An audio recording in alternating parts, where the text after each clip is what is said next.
Hi, I'd like to show you a tool within Google to help you narrow your searches and result in more targeted, reliable sources.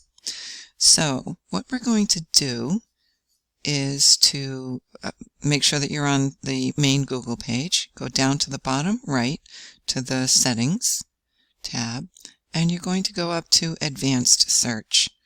So here, these boxes help you narrow down your search a little bit.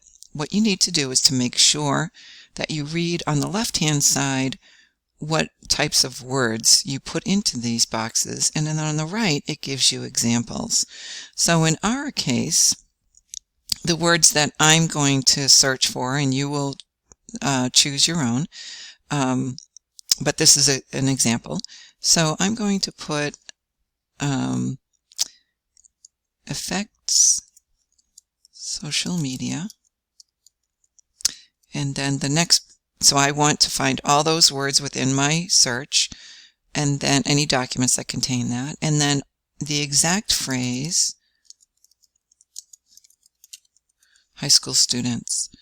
I'm going to go back up to this top box and remove the S from effects and replace it with an asterisk so that the articles found will have either the word effect or effects or affected, or any version of that word effect.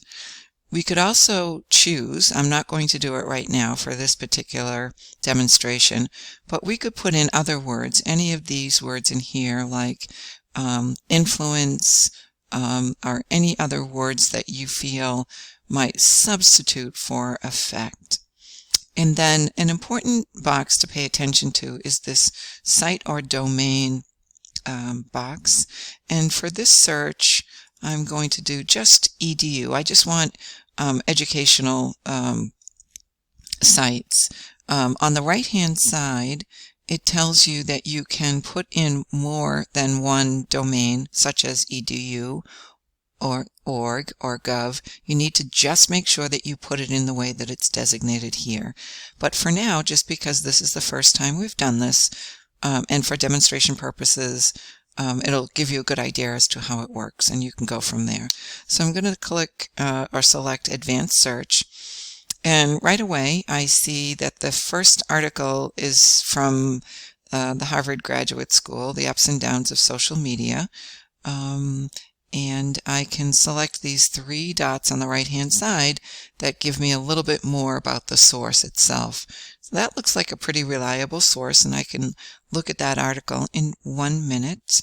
I just kind of want to see what else there is. I am not sure what Valpo is, so I'm going to select that. It's a university in Indiana. Okay, and then this one is from, and the title on that looks very interesting, Social Media and Its Effect on Mental Health of High School Students. This third one is How Social Media Affects Student Productivity. And I'm also noticing the dates on these. This is 2020 and this is 2020 as well, which is not too bad. I'm looking at this next one, and it looks like it's from the College of William and Mary. So all of these seem very very good results for my advanced search, and that is what I wanted to show you.